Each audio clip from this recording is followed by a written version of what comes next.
J. Le 10-11, Lise Goodman.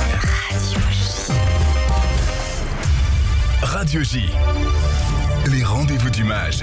Lise Goodman.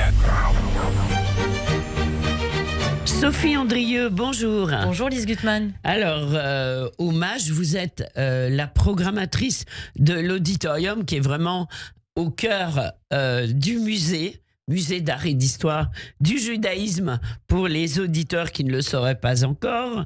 On va revenir sur votre programmation et vous allez nous faire un joli retour sur la soirée Edgar Hillenrath qui a eu lieu mardi et qui sera bientôt sur YouTube pour nous qui n'avons malheureusement pas pu y aller.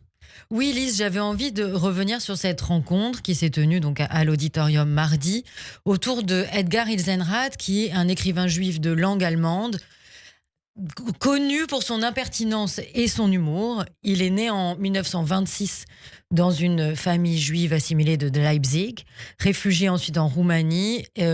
Il sera déporté avec les juifs de Bukovine et de Bessarabie vers les ghettos de Transnistrie. Et ensuite, après la guerre, il vivra en Palestine, à Lyon, à New York, avant de revenir vivre à Berlin en 1965 et retrouver donc son pays et aussi sa langue, l'allemand, langue dans laquelle il ne cessera d'écrire. Et c'est à partir donc, des années 70 qu'il arrive à une reconnaissance, disons, grâce à ses romans. Mais son premier livre est publié en 1964 et s'intitule Nuit. Et dans ce livre, c'est vraiment son expérience, oui, un témoignage de sa vie dans le ghetto. Oui. Autour de Nuit. Ensuite, il y a eu Le Nazi et le Barbier en 71, qui l'a mené à sa notoriété, Fuck America. Et lors de la rencontre, on a beaucoup parlé d'un de ses romans, qui est moins connu, que j'invite vos auditeurs à lire, qui est Le Retour au pays de Yossel Wasserman, qu'il a publié en 1993, et qui puise plutôt dans son enfance et dans sa vie, et dans la vie des shtetl, où il remonte aussi jusqu'au 19e siècle à l'histoire des shtetl, et en même temps il témoigne de la fin de ce monde-là, et c'est vraiment un roman exceptionnel, moins connu, mais qui vraiment qu'il faut vraiment lire. Donc pourquoi on a organisé cette rencontre? C'est parce que c'est le centenaire de sa naissance. Et Agathe Pain-Chaumette vient de publier sa biographie sous le beau titre d'Edgar Hillenrath, La voix de l'impertinence, au Tripode.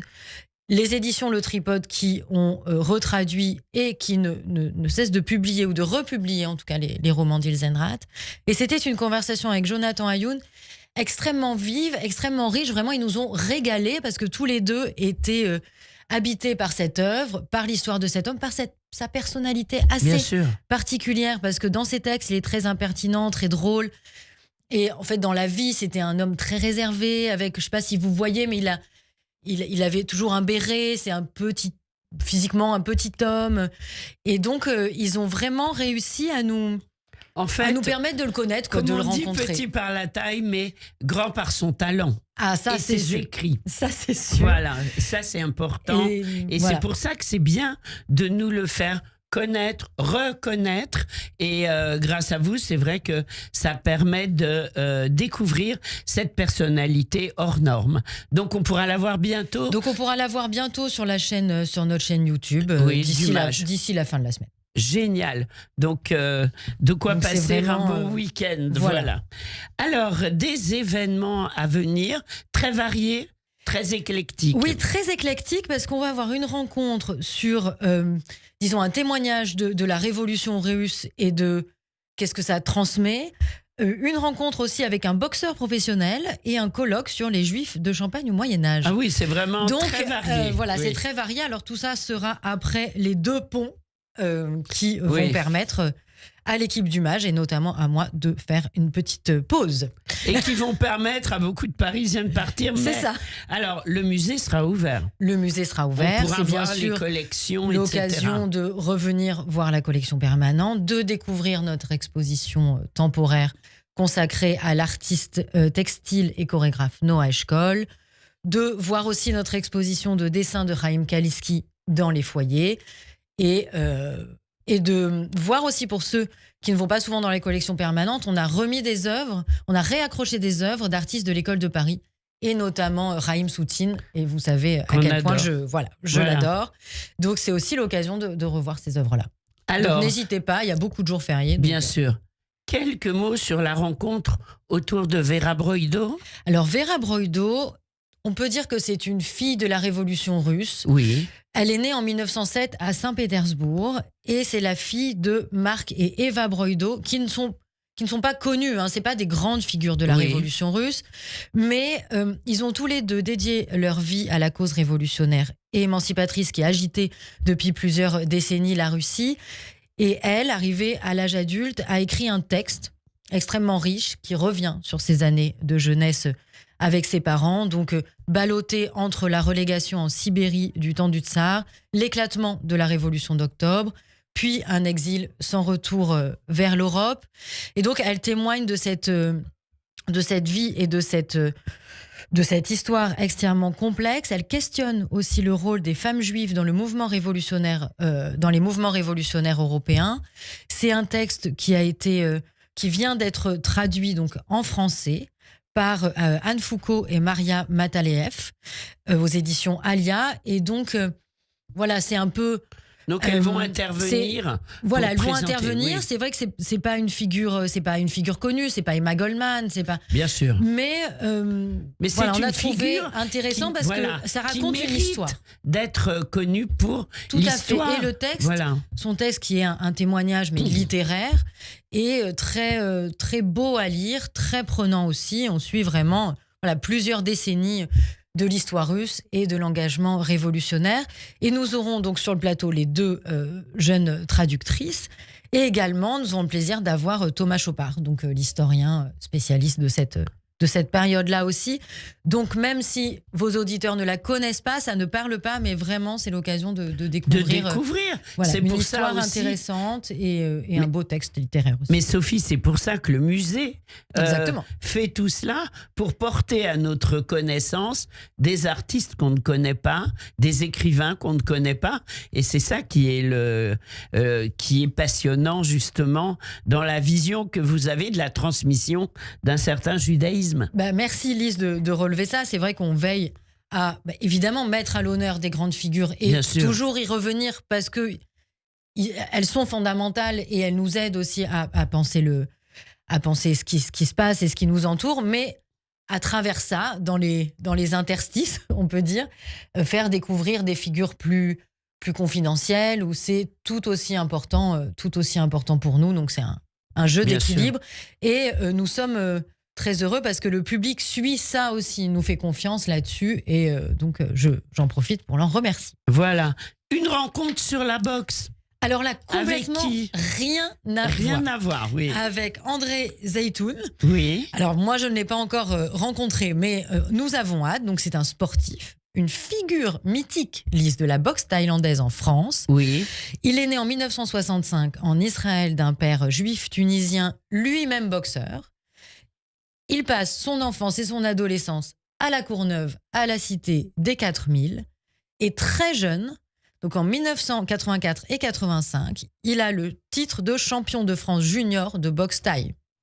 Il est formé auprès donc des grands pionniers de la discipline en France et en Thaïlande. Pour parfaire sa technique, j'ai découvert justement cette dimension thaïlandaise de la boxe. Donc il faut dire qu'il comptabilise quand même 14 victoires pour 19 combats, Ah, quand même. Hein. ce qui est énorme. 14 sur 19. Ouais. Waouh. Ah non, mais c'est vraiment un grand champion. Oui, oui. Il devient entraîneur en 1990, formant les légendes de la boxe thaï comme Jean-Charles Skarborski et Jérôme Le Banner. Peut-être vos auditeurs qui s'y connaissent, Oui. ça leur dira quelque chose. Et depuis 2004, il est à la tête de son propre club, la Team Zeytoun. Donc, au moins, le nom voilà, est le facile. nom est facile. Où Oui. il fait vivre donc son amour de la boxe et de la transmission avec un bagou inimitable et une passion intacte. Donc, on a vraiment hâte de l'entendre nous parler de son histoire, de son engagement dans la boxe, de ses combats et bien sûr de la dimension juive aussi de ses engagements. Et il sera donc en conversation avec Jean-Philippe Lustig, qui est un Alors journaliste voilà, très connu, voilà, qui très a- connu. qui a écrit sur les boxeurs juifs, entre autres, qui est spécialisé dans le sport et judaïsme et qui est venu très souvent dans ce même studio pour nous présenter ses livres. Et voilà, donc il n'y avait que lui presque, que Jean-Philippe, pour vraiment, présenter. il n'y avait que lui. Oui, il n'y avait que lui. Donc en effet, il est auteur de l'ouvrage Le Grand Livre de la boxe. Mais oui. Et ainsi, ça permettra aussi d'inscrire André Zeytoun dans l'histoire de la boxe et des boxeurs juifs aussi. Donc Alors, il y a beaucoup de choses à raconter. Ce sera quand? Ce sera mercredi 20 mai, donc le lendemain de Vera Broido. Voilà. Donc le 19 mai, Vera Broido, c'est à quelle heure? 19h. Voilà. Et le 20, c'est à? Zeytoun, c'est à 19h aussi. D'accord. Eh bien, nous serons bien sûr au rendez-vous. C'est ça. Un colloque. Donc le lendemain, on continue. Vu qu'on s'est reposé, après il faut Je comprends pourquoi vous avez reprendre besoin. le rythme. Alors, les Juifs Donc en les Champagne. Juifs en Champagne. C'est tout à fait passionnant aussi, Au ça. Moyen-Âge, oui, c'est très intéressant parce qu'en fait, c'est une présence des Juifs dans les campagnes qu'on a longtemps ignorée. Et donc là, c'est un colloque qui va permettre de revenir sur les aspects matériels, économiques et politiques de la présence des Juifs en Champagne.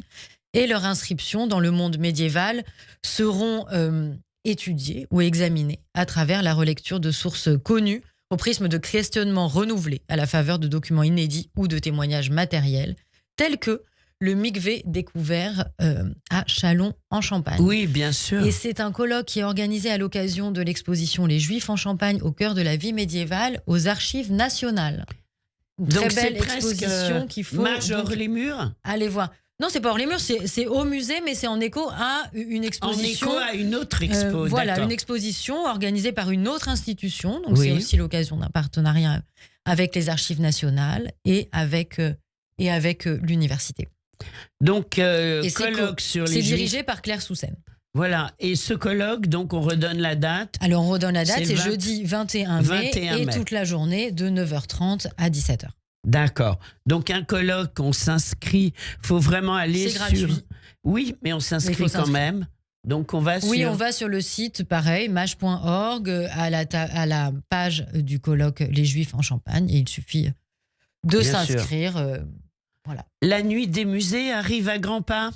Elle arrive juste après tous ces événements, le samedi 23 mai, si je Oui. ne me trompe pas. Chaque année, donc, on participe à cet événement Bien national, la nuit des musées. L'idée est d'ouvrir les musées à des horaires nocturnes, comme on peut le comprendre dans le titre. Donc le MAJ, bien sûr, ne manque pas à l'appel. Et cette année, la nuit des musées tombe juste après, ou même pendant, la fête de Shavuot.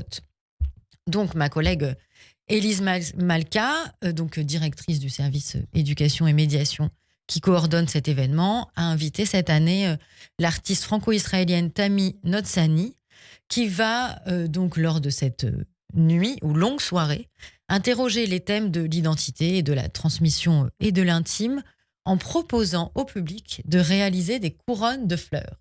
Sympa. Donc, c'est très joli, Ah oui. c'est très poétique, donc c'est en écho donc à Shavuot. Inutile que je rappelle ici que c'est Le don de la Torah. etc.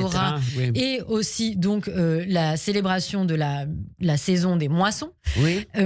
Donc, à cette occasion, elle reprend un petit peu une tradition qu'il y a en Israël, qui est de réaliser pour Shavuot des couronnes de fleurs. Donc, c'est plusieurs sessions au fil de la soirée. C'est à partir de 19h jusqu'à 23h.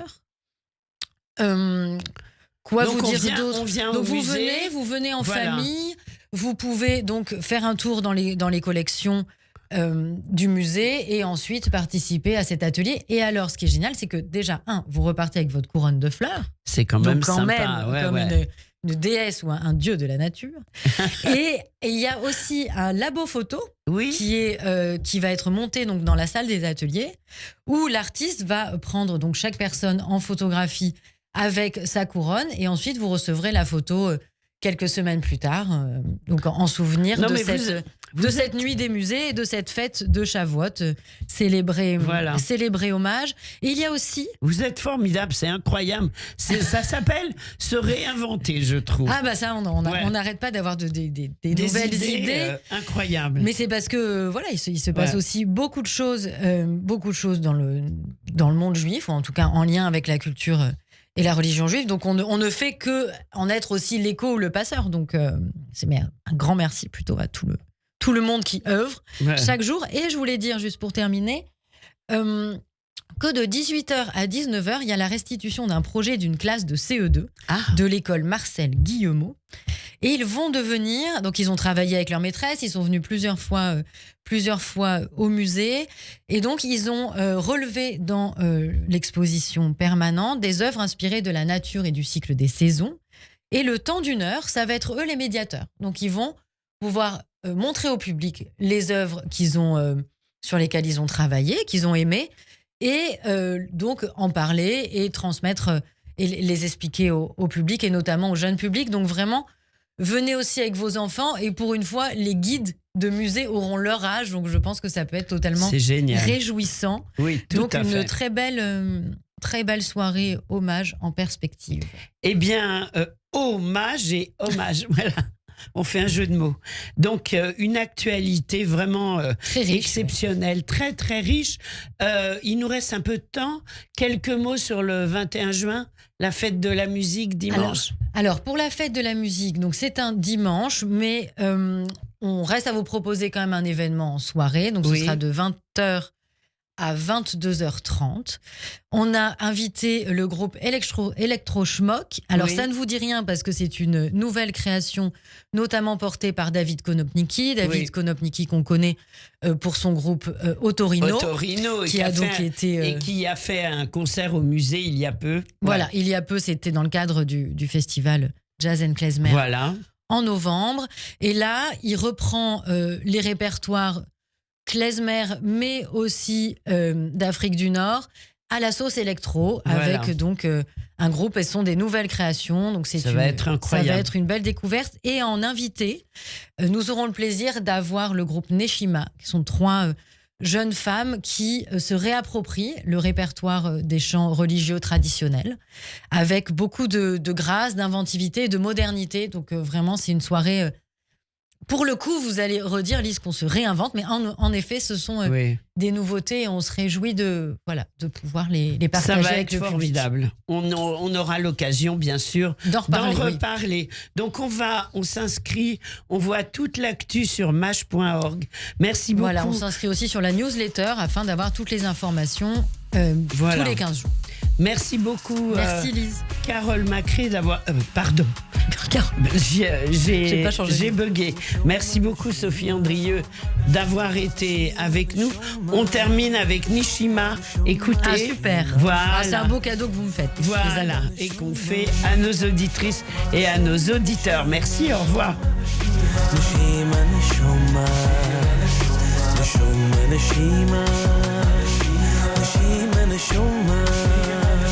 Neshama with you is a Yiddish Neshima.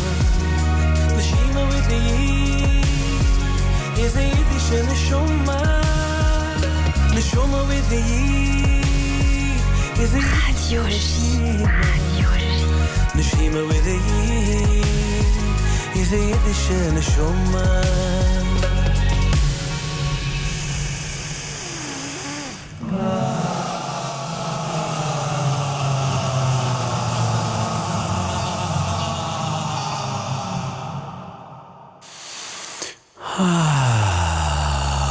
Neshama, Neshima,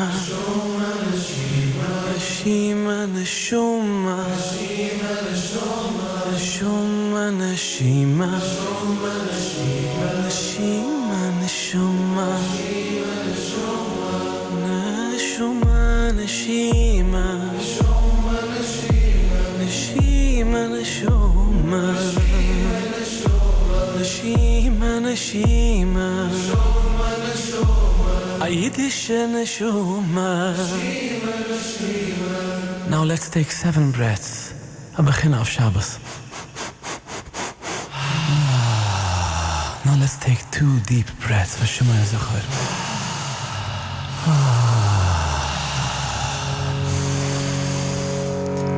Neshama with you is a Yiddish Neshima. Neshima with the Yid is a Yiddish Neshama. Neshama with the youth is a Yiddish Neshima. Neshima with the Yid is a Yiddish Neshama.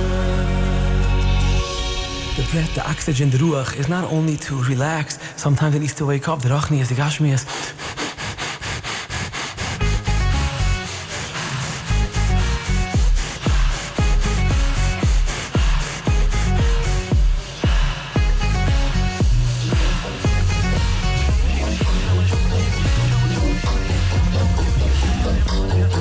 Schön wie die Levone, lächtig wie die Sterne, von Himmel am Atune, bis die mir zu geschehen. Mein Glück hab ich gewinnen, wenn ich hab dich gefunden. Scheinst wie 1000 Sinnen, hast mein Herz verglebt. Deine zindelig weiße Perle, mit deinen schönen Augen, deine kindelig, deine Herrle, hast mich zu gezeugen, schöne wie die Levone, lächtig wie die Sterne, den Himmel am Atune, bis die mir zu geschehen.